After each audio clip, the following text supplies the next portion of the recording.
Welcome to another episode of The Brand Called You, a podcast and podcast show that brings you leadership lessons, knowledge, experience, and wisdom from thousands of successful individuals from around the world. I am your host, Ashutosh Garg, and today I'm delighted and privileged to welcome a very senior professional from Wellington, New Zealand, Mr. Jussi Luukkonen. Jussi, welcome to the show. Thank you very much, Ashutosh. It's a privilege to talk with you and discuss about these very important matters. Thank you. Jussi is a leadership coach. He's a facilitator and a speaker.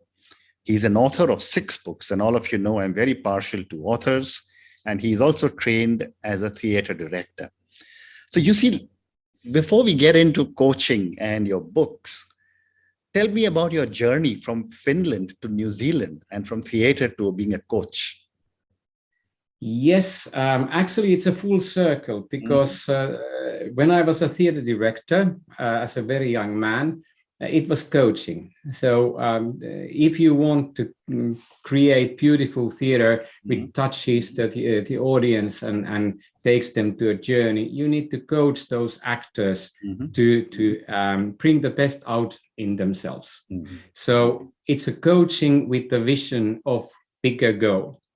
And when I'm now coaching leaders, it is similar type of thing. I try to coach those leaders to find their true character, build the character so that it will talk to their audiences in a genuine and true way and have integrity in the messaging they are using. So that's a full circle coming from theater.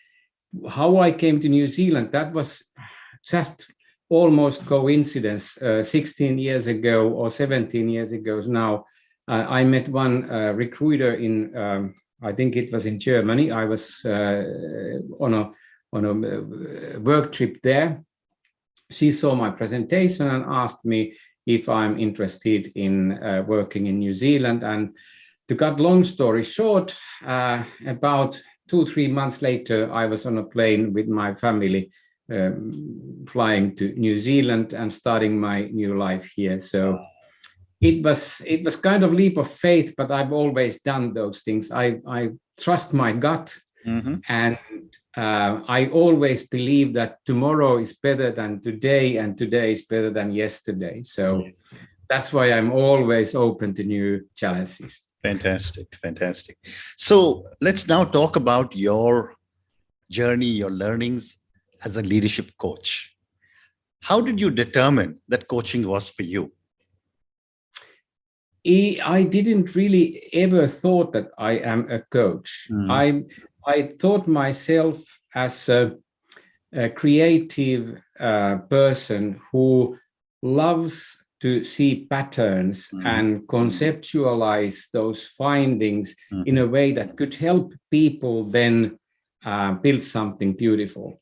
So I always have had the need to work with people and help them to get best out in themselves. And then over the years or decades, people have come back to me and asked me to pick my brain. Okay, could we sit down? And like today, I just had a meeting with young leader. She's in her early 30s, and it was actually then just coaching discussion. It went over 1.5 hours, and I realized that this is what I like to do. I'm like an optometrist.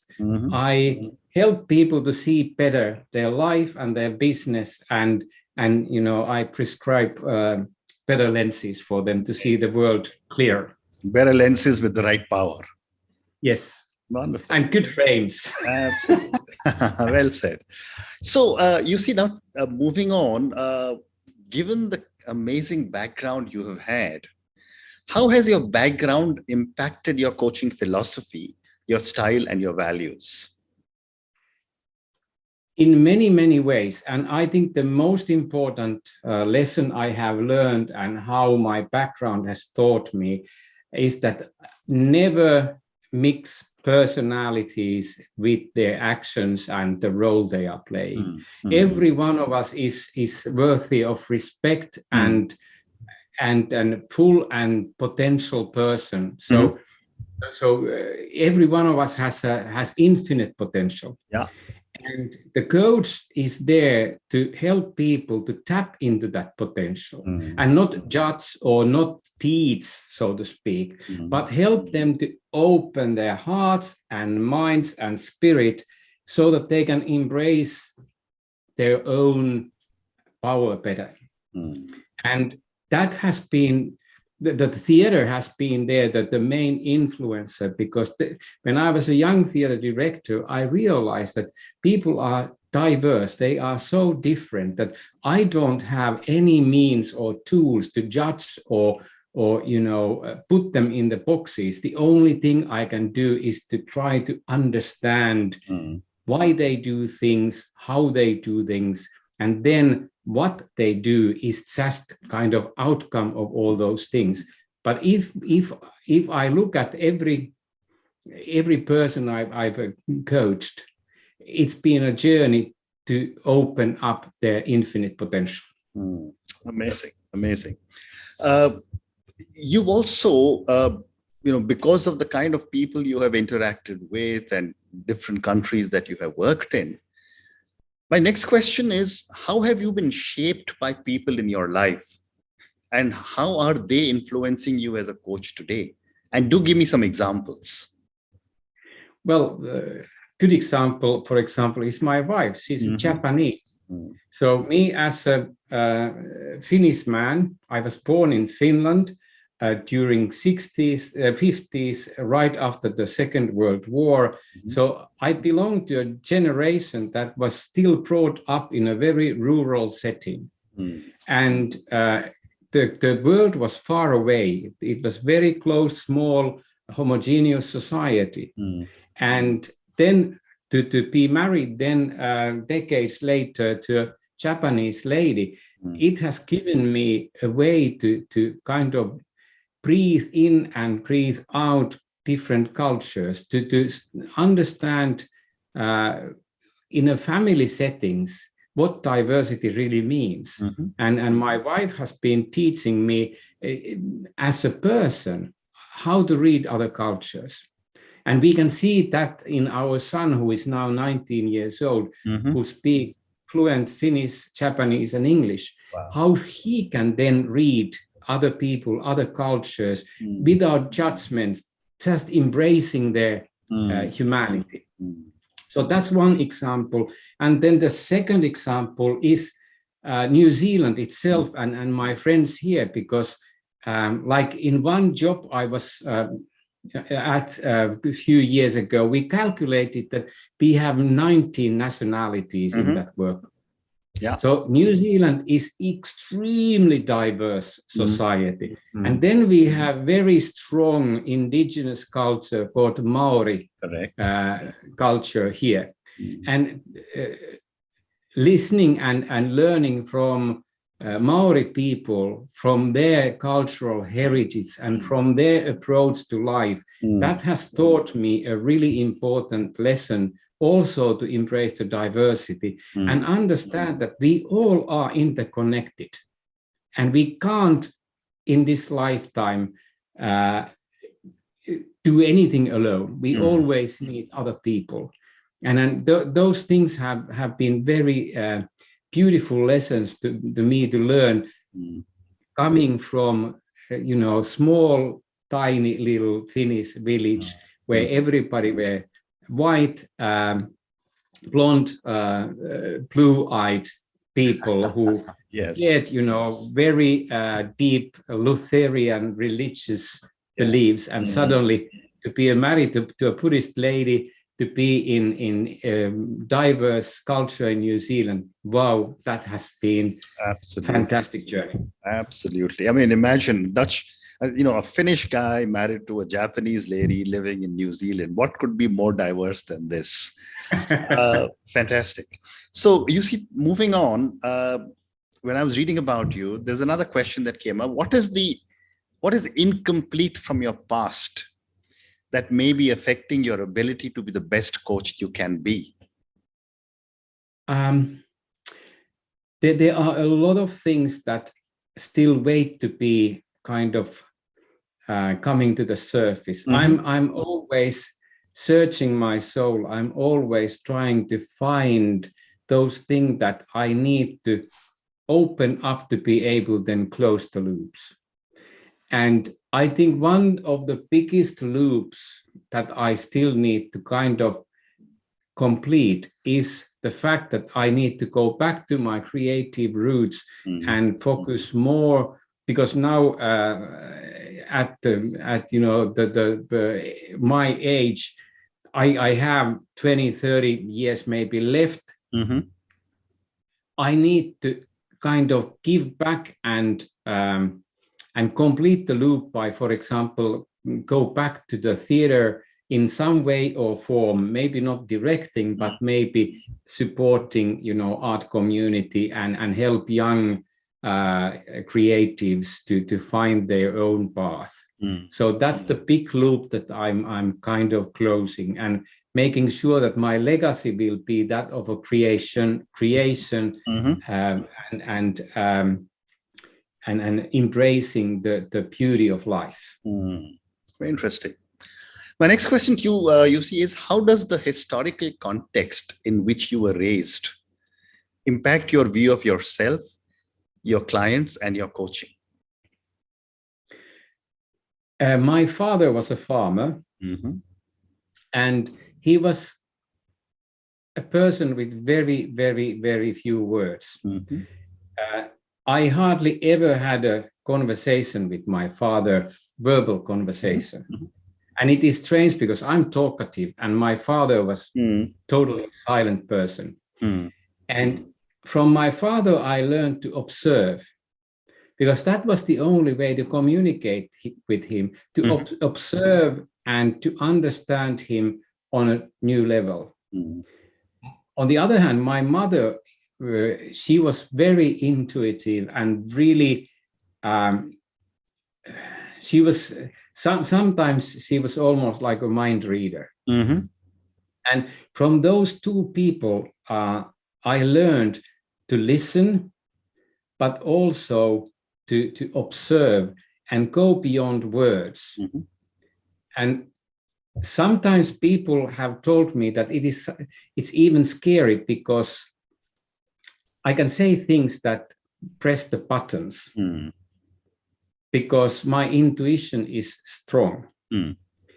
And when that happens, it usually, I have learned to control that part of myself. Okay. But when I was younger, I could be quite direct, and if I saw that somebody is faking or somebody is not, you know, true to themselves, I could really, you know, cut to the chase. Say something that wasn't not that polite. So I have learned to keep my mouth shut more than earlier, but I still have this kind of training from my parents to observe and use my intuition and not believe everything, you know, what I see without going beyond those appearances. How interesting. So one more question related to coaching, and then we'll move to your books. What are some of your unique perspectives that you bring to your coaching engagements? I think it is this crazy creativity and conceptualizing trait. So I quite often can help people to conceptualize their world. I can model not their thinking, but I can help them to model things and build, you know, structures, mental structures, so mental models. So I think that's something that I'm quite good at, and together with creativity, together with building models and seeing patterns in everything, and then with very strong intuitive kind of gut feelings. That's often I've seen coaches are very rational people and try to keep things, on a rational level. Right. I'm not that, because I know that life is bigger than your intellect. Correct. Well said. So now I'm going to move to your books. You're an author of 6 books. Yes. Tell me about these books. But before that, are these books available on Amazon? Well, the earlier versions of my books are not available anymore. They are out of print because they were. I wrote them when internet wasn't actually a thing, and Amazon Kindle wasn't even available. So my first book was written in 1996. It is in Finnish. The title was, if I translate it in English, it's something like guidebook about multimedia, interactive multimedia for communications professionals. So it was just very tightly written for people who were working in communications, marketing communications, to help them to understand what is this digital communications, what does it allow them to do, how to produce proper digital content and deliver it. Right. Then I wrote several books around that, like one book for content writers, how to write better content for digital media. Then I wrote with my friend a book about intranet, how to use internet and intranet for company purposes. I wrote with my friend a book about e-learning, 2002. The title was e-learning, again in Finnish, and I think it was in Finland. It was the first book about e-learning in Finnish. Then I wrote a book about visual thinking, see, watch, and observe, translated in English. It was for Finnish, again, communications professionals, a book to help them to understand how to use visual thinking methods and tools to come up with better ideas. And then my latest book, which is available in Amazon and Apple Books, is called Digital Campfires. It's this kind of thing. And this is now the latest one. I wrote this about 1.5 years ago, and it is kind of summary of the subtitle is Learn, Lead, Leverage Digital Media, which means that we are now in a reality where digital channels and methods and tools, they are like logs. We can throw them in this digital campfire, but the more important than those tools are those stories we tell. So we need to go around this digital campfire and learn to tell those stories to each other and come closer to each other. So I have never been interested in just tools or technologies, but I'm really, really geeky in that way that I want to have everything I do somehow using the latest possible emerging technologies.